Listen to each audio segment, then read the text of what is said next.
इस एक्सपेरिमेंट में हमें क्या करना है कि आपको लैब में पर्टिकुलर कुछ कंपोनेंट्स दिए जाएंगे जिसको आपको आइडेंटिफाई करना है कि वो किस टाइप्स के कंपोनेंट हैं, ठीक है।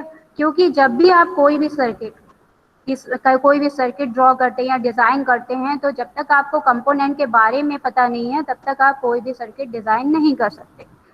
तो यहाँ पे जो हमारा फर्स्ट एक्सपेरिमेंट है वो आपका क्या है, familiarisation of basic electronic component, ठीक। फर्स्ट हम आपको यहाँ पे आपको फाइल कैसे लिखनी है, क्या करना है, इसके बारे में बताएंगे। देन हम कंपोनेंट के बारे में डिटेल में आपको बताएंगे और कैसे आप कंपोनेंट को आइडेंटिफाई करेंगे ये बताएंगे, ठीक है। तो फर्स्ट आपका फाइल में जो भी आप लिखेंगे वो सेम टाइटल यही होगा आपका, familiarization of basic electronic component and breadboard. Then you have to write down objectives, आपके एक्सपेरिमेंट के ऑब्जेक्टिव्स क्या हैं, लाइक जैसे आपका physical identification of different types of component like resistor, capacitor, inductor, diode and transistor. Similarly आपको यहाँ पे आप कैसे जो भी आपका रजिस्टर दिया हुआ है, कैपेसिटर दिया हुआ है या इंडक्टर देंगे, डायोड्स होगा या ट्रांजिस्टर होगा, तो उसकी वैल्यू कैसे आइडेंटिफाई करेंगे, उसकी वैल्यू क्या होती है वो हम बताएंगे। थर्ड पॉइंट है आपका, आप जब किसी भी सर्किट में कंपोनेंट को कनेक्ट करते हैं तो वहाँ पे आपका टर्मिनल का इश्यू होता है कि किस टर्मिनल को हम पॉजिटिव सप्लाई से कनेक्ट करें, किसको निगेटिव से कनेक्ट करें, तो वो हमारा थर्ड स्टेप होगा। देन आफ्टर दैट हमारा होगा स्टडी ऑफ ब्रेडबोर्ड, क्योंकि जो भी हम जब हम सर्किट में किसी कंपोनेंट को डिज़ाइन करते हैं तो वहाँ पे हमें क्या करना होता है, ब्रेडबोर्ड की रिक्वायरमेंट होती है, ठीक।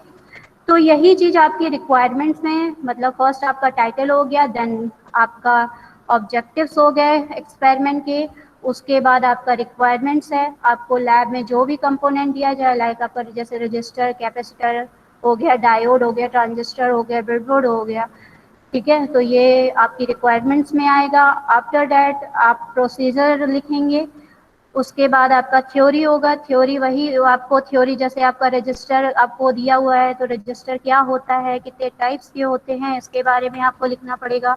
सेम आपको कैपेसिटर गिवन है तो उसके बारे में आप जो भी जानते हैं, जो भी आपको बताया जाए लैब में, ठीक है, उसके बारे में आपको थ्योरी देनी है, ठीक है। इसके बाद हम क्या करेंगे, ये हमारे जो भी वॉटेवर कंपोनेंट्स होंगे, ठीक है, उसके बारे में हम पूरी डिटेल यहाँ पे मतलब थ्योरी में जो भी है कंपोनेंट्स उसकी थ्योरी हम यहाँ पे लिख देंगे। आफ्टर दैट हमारा क्या होता है कि ऑब्जर्वेशन, जैसे यहाँ पे कैपेसिटर की पूरी थ्योरी लिखी हुई है, ठीक है, उसका सिंबल दिया हुआ है उसका, ठीक है।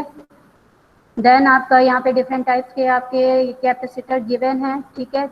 कलर कोड आपका कैपेसिटर कैसे आप आइडेंटिफाई करते हैं उसका प्रोसीजर है, तो वो हम अभी आपको बताएंगे, ठीक है। ये डिफरेंट टाइप्स के आपके सिरेमिक कैपेसिटर दिए हुए हैं, ठीक है। तो जैसे रजिस्टर था हमारा, कैपेसिटर था, उसकी थ्योरी हमें यहाँ पे लिखनी है। उसके बाद अगर ट्रांजिस्टर है आपका, ठीक है, या डायोड दिया हुआ है, पीएन जंक्शन डायोड या जेनर डायोड, तो उसके बारे में हमें थ्योरी यहाँ पे लिखनी है। तो ये पूरी हो गई आपकी थ्योरी, जो भी हमें कंपोनेंट्स गिवन होंगे, ठीक है, जो भी दिया हो उसके बारे में लिखना है, ठीक। उसके बाद हमारा फाइनल आता है ऑब्जर्वेशन टेबल, ठीक है। जैसा कि आपको यहाँ पे दिख रहा होगा कि observation table for register, Puneet, yes hello, ma'am, yes ma'am, yes ma'am. Okay, screen show हो रही है ना? जी मैम। ओके। तो जैसे कि यस सर। हमारा ये जो एक्सपेरिमेंट है इसे हमने दो पार्ट में डिवाइड किया हुआ है, ठीक है। फर्स्ट आपका active component and then passive component, ठीक। एक्टिव और पैसिव कंपोनेंट क्या होते हैं वो अभी हम आपको बताएंगे। तो यहाँ पे जो पैसिव कंपोनेंट है उसके बारे में हम फर्स्ट ऑफ ऑल डिस्कस कराएंगे, ठीक, कि आपके पैसिव कंपोनेंट क्या होते हैं, ठीक है। जैसे कि आपका आरएलसी जो होता है वो पैसिव कंपोनेंट होता है, इन्हें पैसिव क्यों कहा जाता है वो मैं अभी बताती हूँ, बट पहले आप एक बार मैनुअल देख लीजिए। उसके बाद है आपका क्या, ऑब्जर्वेशन टेबल, ठीक है। तो यहाँ पे जो ऑब्जर्वेशन टेबल है, तो जैसे लिख रहा हुआ है कि observation for table for register, तो आपको वॉटेवर जो भी रजिस्टर दिया होगा उसकी आपको वैल्यू पता होनी चाहिए, ठीक है। तो वो वैल्यू हमें यहाँ पे फिल करनी है, ठीक। फाइनली आपका ऑब्जर्वेशन टेबल फॉर कैपेसिटर है, सिमिलरली आपको कैपेसिटर दिया होगा, तो उसके बारे में आपको यहाँ पे पूरी वैल्यू फिल करनी है। वैल्यू कैसे फिल करेंगे, तो अभी आपको ये पता नहीं है कि कलर बैंड क्या होता है, फर्स्ट कलर बैंड क्या होगा, सेकंड बैंड की डिजिट क्या होती है, मल्टीप्लायर क्या होता है, तो ये वैल्यू अभी हम निकालना बताएंगे। देन उसके अकॉर्डिंग आप यहाँ पे क्या करोगे, वैल्यू यहाँ पे फिल कर दोगे। उसके बाद आपका सेम आपका कैपेसिटर है, ठीक है। तो आपके जैसे कि लास्ट में आप देख रहे हो ऑब्जर्वेशन टेबल जिसमें टाइप ऑफ कैपेसिटर है, तो डिफरेंट टाइप्स के कैपेसिटर होते हैं, तो वहाँ पे आपको टाइप भी पता होने चाहिए, ठीक है, वो फिल करना है, ठीक है। ट्रांजिस्टर का जो पार्ट है वो आपका, चूंकि ये एक्टिव एलिमेंट में आता है, तो ये नेक्स्ट आपकी जो लैब होगी नेक्स्ट टर्न पे उसमें बताया जाएगा, ठीक है। आज केवल आपको एक्टिव पैसिव एलिमेंट्स क्या होते हैं उसके बारे में हम डिस्कस कर रहे हैं, ठीक। तो ये ओवरऑल हो गया कि आपको फाइल कैसे लिखनी है, आपको क्या करना है इस एक्सपेरिमेंट में। ऑब्जर्वेशन टेबल के बाद आपको क्या लिखना होता है, रिजल्ट एंड प्रिकॉशंस। ये आपका पूरा फाइल का लिखने का प्रोसेस है, ठीक है। तो चलिए हम पहला एक्सपेरिमेंट स्टार्ट करते हैं, जिसमें जैसा कि हमने यहाँ पे बताया कि इस फर्स्ट एक्सपेरिमेंट को, जिसमें हमें कंपोनेंट को आइडेंटिफाई करना है, उसे दो पार्ट में डिवाइड किया गया हुआ है, एक एक्टिव और पैसिव में। तो हम यहाँ पे आज जो स्टडी करेंगे वो पैसिव कंपोनेंट के बारे में करेंगे। किसी को यहाँ तक अभी कोई डाउट? हेलो,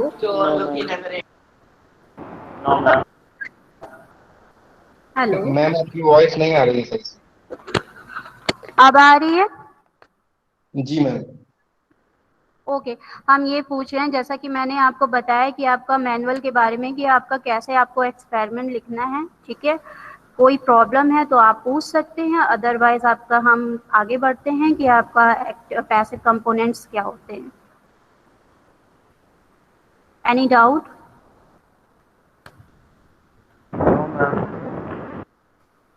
ओके बेटा।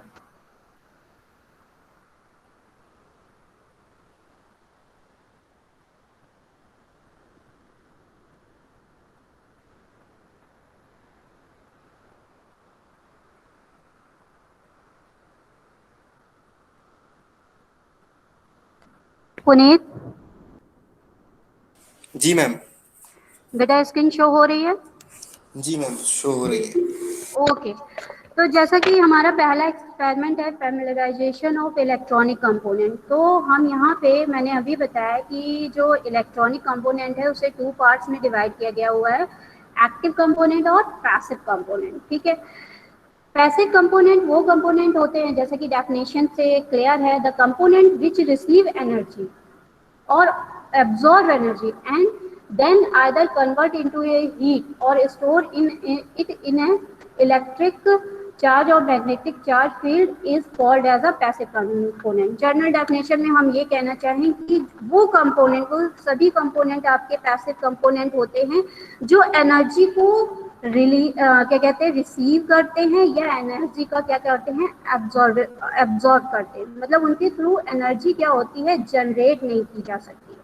जैसे कि आपका रजिस्टर का एग्जांपल हो गया, ठीक है, आपका कैपेसिटर हो गया और आपका इंडक्टर, ये क्या आते हैं, आपका पैसिव कंपोनेंट में आते हैं, क्योंकि हम इसके थ्रू किसी भी सिग्नल को एम्पलीफाई नहीं कर सकते हैं, या ये कहीं पे भी सिग्नल को जनरेट नहीं करते, केवल ये एनर्जी को स्टोर करने के काम में आते हैं। तो such type of component is known as a passive component, ठीक। सेकेंड वन आपका एक्टिव कंपोनेंट, जस्ट इसका अपोजिट हो जाएगा। एक्टिव का मतलब दैट मीन्स वो सभी कंपोनेंट आपके एक्टिव कंपोनेंट होते हैं जो एनर्जी को आपका क्या करते हैं, सप्लाई करते हैं। जैसे ट्रांजिस्टर, ट्रांजिस्टर क्या करता है, हम ट्रांजिस्टर के इनपुट पे सिग्नल को अप्लाई करेंगे तो आउटपुट पे हमें एम्पलीफाइड सिग्नल मिलता है, ठीक है। इसी तरह आपका जो पीएन जंक्शन डायोड है वो भी आपका क्या हो जाएगा, एक एक्टिव कंपोनेंट हो जाएगा, ठीक है। अब अगर आप बात करें ट्रांसफार्मर की, तो ट्रांसफार्मर क्या होता है, आपका एक्टिव कंपोनेंट नहीं होता। क्यों? क्योंकि ट्रांसफार्मर के इनपुट पे जो हम अप्लाई करते हैं हमें आउटपुट पे वही मिलता है, सिग्नल हमें कभी भी एम्पलीफाई होके नहीं मिलता है। तो हम ये कह सकते हैं कि एक्टिव कंपोनेंट वो कंपोनेंट होते हैं जो कि एनर्जी को जनरेट करते हैं या सिग्नल को क्या करते हैं, एम्पलीफाई करते हैं, ठीक।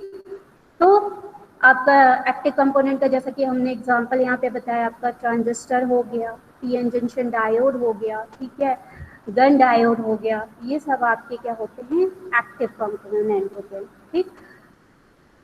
अब ट्रांसफॉर्मर नहीं होने का एक्टिव कंपोनेंट में?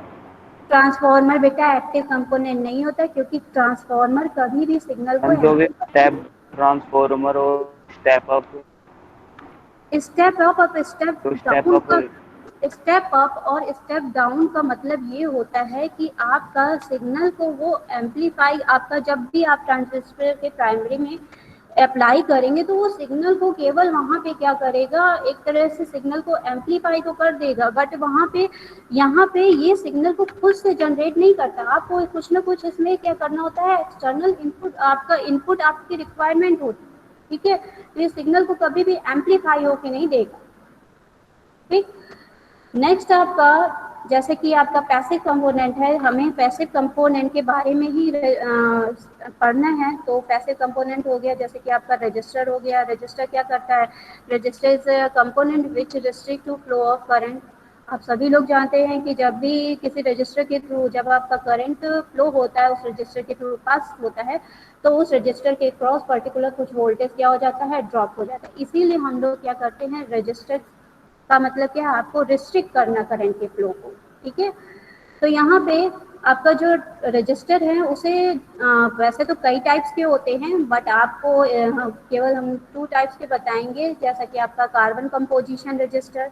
ठीक है, कार्बन कंपोजिशन रजिस्टर क्या होता है कि आपका पर्टिकुलर इसमें एक हम क्या कहते हैं, कलर बैंड इसके ऊपर इंडिकेट होते हैं, और इसके पर्टिकुलर 2 टर्मिनल, एक कॉपर के इसके 2 टर्मिनल आप क्या होते हैं वहाँ से पर्टिकुलर निकले होते हैं। तो हम उस कैपेसिटर को क्या सॉरी रजिस्टर को क्या कहते हैं, कार्बन कंपोजिशन रजिस्टर कहते हैं। ठीक है, जैसा कि यहाँ ये रजिस्टर जो होते हैं, इनका मेन जो एडवांटेज होता है ये कि लो कॉस्ट के होते हैं और इन्हें ईजिली फैब्रिकेट किया जा सकता है। ठीक है, बट इनका ये जो रेजिस्टेंस की जो वैल्यू होती है वो बहुत ही कम होती है। ये इसके थ्रू हम नियर अबाउट 1 ओम टू आपका 22 मेगा ओम तक रेजिस्टेंस को मेजरमेंट कर सकते हैं। ठीक है, जहाँ पे बहुत ही हाई टेम्परेचर होगा या हाई एनर्जी का रेडिएशन होगा, उस केस में हम लोग कार्बन कंपोजिशन रजिस्टर का यूज़ नहीं करते। ठीक।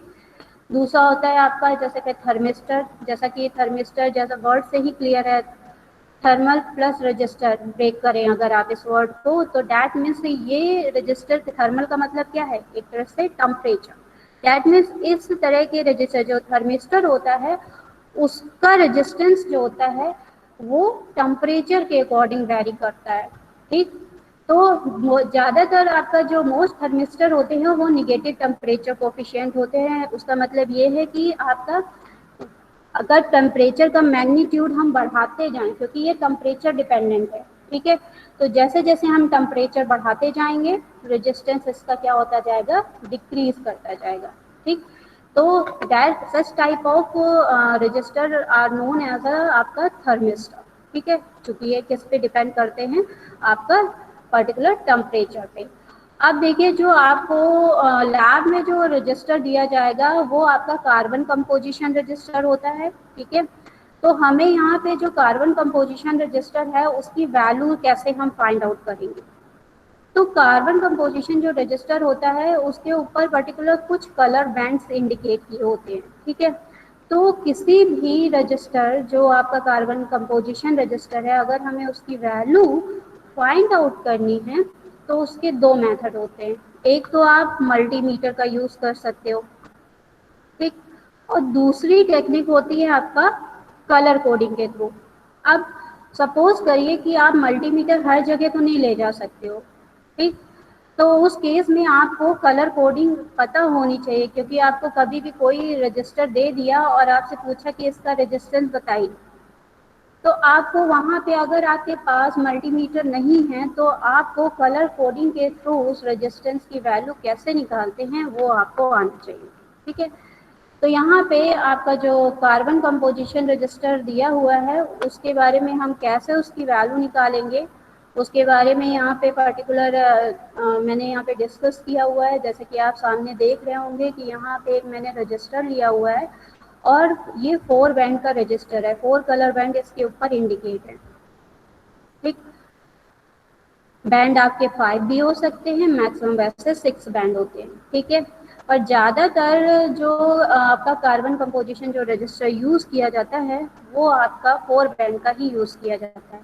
फिर भी हम आपको 5 का कैसे निकालेंगे, अगर 5 बैंड गिवन है तो कैसे फाइंड आउट करेंगे, उसका रेजिस्टेंस कैसे निकालेंगे उस रजिस्टर का, और आपका फिर 5 बैंड हो 6 बैंड हो कैसे निकालेंगे, वो सारी चीज़ें हम यहाँ पे डिस्कस करेंगे। ठीक है, तो यहाँ पे जो भी आपका रजिस्टर गिवन है उस रजिस्टर में देखिए कि जैसे कि यहाँ पे आपका रेड दिया हुआ है, देन आपका पर्पल सेकेंड बैंड है, थर्ड आपका ग्रीन है, और फोर्थ आपका गोल्डन कलर दिया हुआ है। ठीक है, तो यहाँ पे आपको इसकी रेजिस्टेंस की वैल्यू फाइंड आउट करनी है। तो इसके रेजिस्टेंस की वैल्यू फाइंड आउट करने के लिए इस रजिस्टर पे हमें यहाँ पे कुछ लिखा हुआ है, जैसे रेड में फर्स्ट बैंड, फिर उसके बाद जो पर्पल दिया हुआ है उसमें सेकेंड बैंड लिखा हुआ है।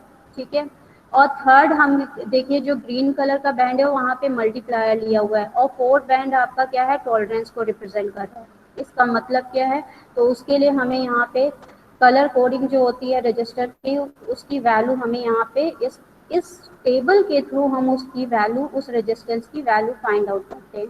ठीक, जैसा कि यहाँ पे लिखा हुआ है colour, this one is first band. ठीक है, कोई भी रजिस्टर का पहला बैंड कभी भी ब्लैक नहीं होगा, गोल्ड नहीं होगा, सिल्वर नहीं होगा।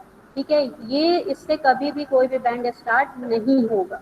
ठीक है, देन सेकेंड बैंड आपका दिया हुआ है, देन थर्ड में आपका मल्टीप्लायर है, फिर उसके बाद आपका क्या है, टॉलरेंस है। ठीक, तो यहाँ पे देखिए हम इसको याद कैसे करते हैं, B B Roy, GB, BG, silver, gold, silver, no colour. ठीक है, अब हमें क्या करना है कि यहाँ पे वैल्यू जो फर्स्ट बैंड है उस पर ब्राउन से स्टार्ट करना है, 1 2 3 4 5 6 7 8 9 तक।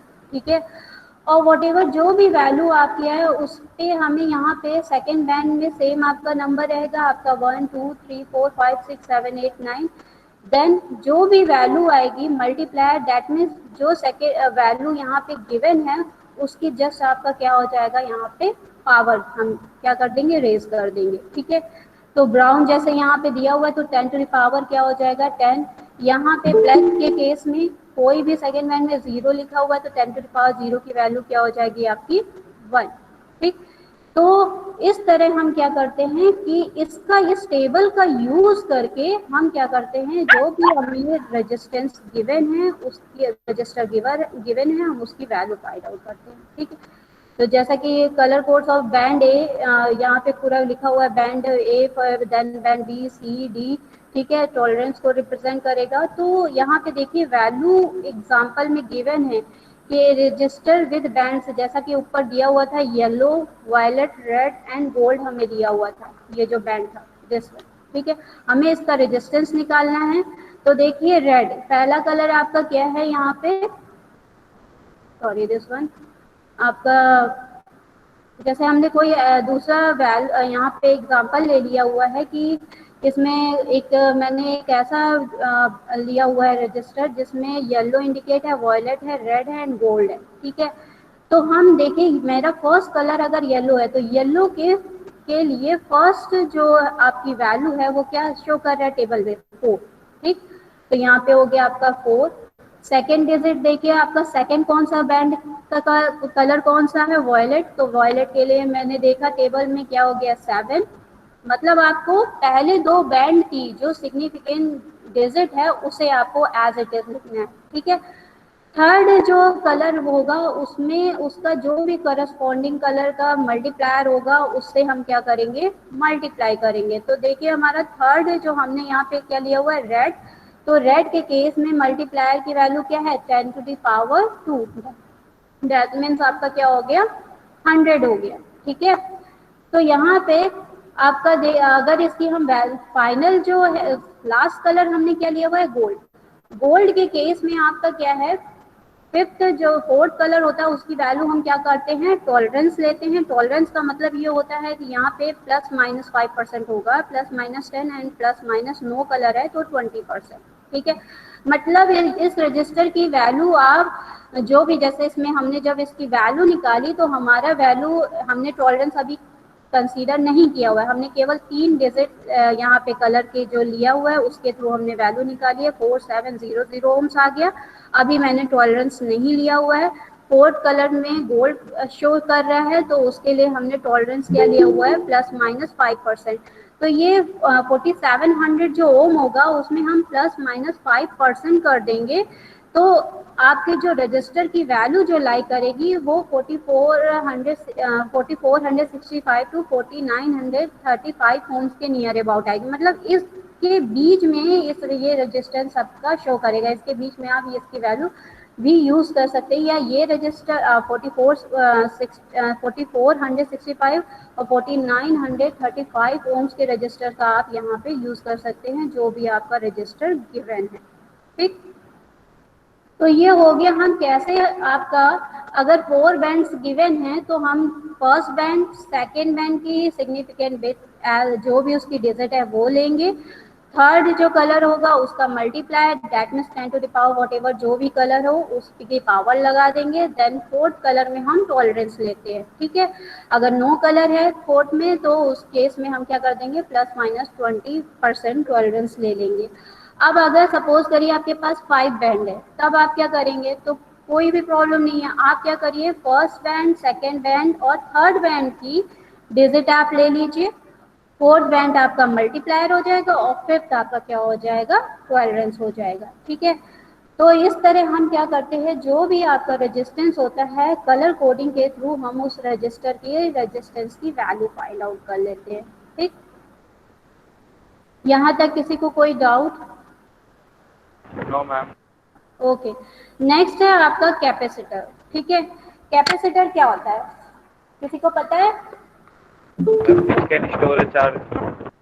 हाँ, कैपेसिटर आप कह सकते हो, capacitor is a device which is used to store electric charge. ठीक है, तो इलेक्ट्रिक चार्ज को स्टोर करने के लिए हम लोग कैपेसिटर का यूज करते हैं। अब जो कैपेसिटर होते हैं वो आपके 2 टाइप्स के होते हैं, एक इलेक्ट्रोलाइटिक कैपेसिटर होता है और एक होता है आपका सिरेमिक कैपेसिटर। ठीक है, इलेक्ट्रोलाइटिक जो कैपेसिटर होता है उसको जब भी हम सर्किट में, जो भी आप सर्किट डिजाइन कर रहे होगे उस सर्किट में जब हमें कनेक्ट करना होता है तो वहाँ पे उसकी पोलरिटी दैट मीन्स जो इलेक्ट्रोस्टैटिक कैपेसिटर दिया हुआ है उसमें कौन सा टर्मिनल पॉजिटिव है कौन सा निगेटिव है ये आपको पता होना चाहिए। दैट मीन्स ये एक तरह से पोलर होता है, दैट मीन्स यहाँ पे पॉजिटिव टर्मिनल और निगेटिव टर्मिनल आपको इस कैपेसिटर में फाइंड आउट करना पड़ता है कि कौन सा टर्मिनल आपका पर्टिकुलर क्या कहते हैं कि पॉजिटिव होगा या निगेटिव होगा।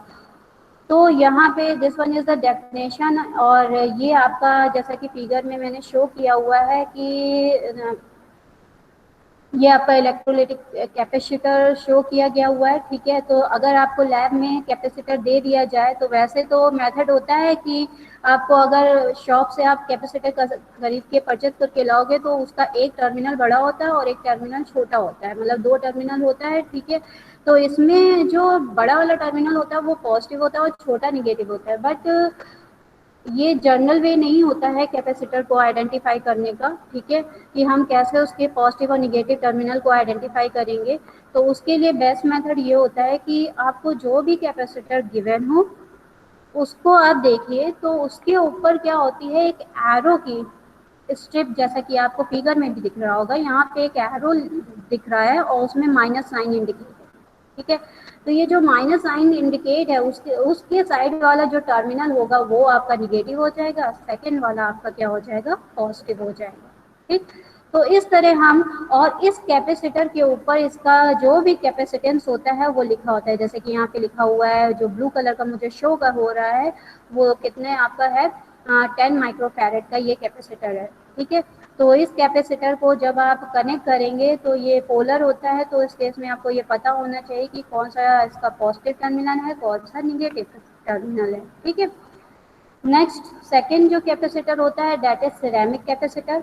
सिरेमिक कैपेसिटर जो होता है नॉन पोलराइज होता है, दैट मीन्स इसमें कोई भी इश्यू नहीं होता कि आप किस टर्मिनल, कौन सा टर्मिनल पॉजिटिव है कौन सा टर्मिनल निगेटिव है। ठीक है, आप कैपेसिटर सिरेमिक कैपेसिटर लाइए और उसे कनेक्ट कर दीजिए। मतलब इसमें हमें टर्मिनल को आइडेंटिफाई करने की कोई भी हेडेक नहीं हमें लेनी होती है। ठीक है, हमें नहीं ये देखना होता है कि कौन सा टर्मिनल आपका पॉजिटिव होगा, कौन सा निगेटिव होगा, क्योंकि ये क्या होते हैं, नॉन पोलराइज्ड होते हैं। ठीक है, अब इनकी वैल्यू, जैसे कि आपका इलेक्ट्रोलिटिक जो कैपेसिटर था उस पर तो वैल्यू लिखी हुई थी कि 10 माइक्रोफैरेड है, 100 माइक्रोफैरेड का होगा, कितने माइक्रोफैरेड का होगा। ठीक है, तो जो सिरेमिक कैपेसिटर होता है उस पर कुछ वैल्यूज लिखी होती हैं, उसके थ्रू हम आइडेंटिफाई करते हैं कि इस कैपेसिटर की ये कितने कैपेसिटेंस को ऑफर करेगा। ठीक है, तो उसके लिए यहाँ पे मैंने जैसे कि एक टेबल यहाँ पे लिखी हुई है।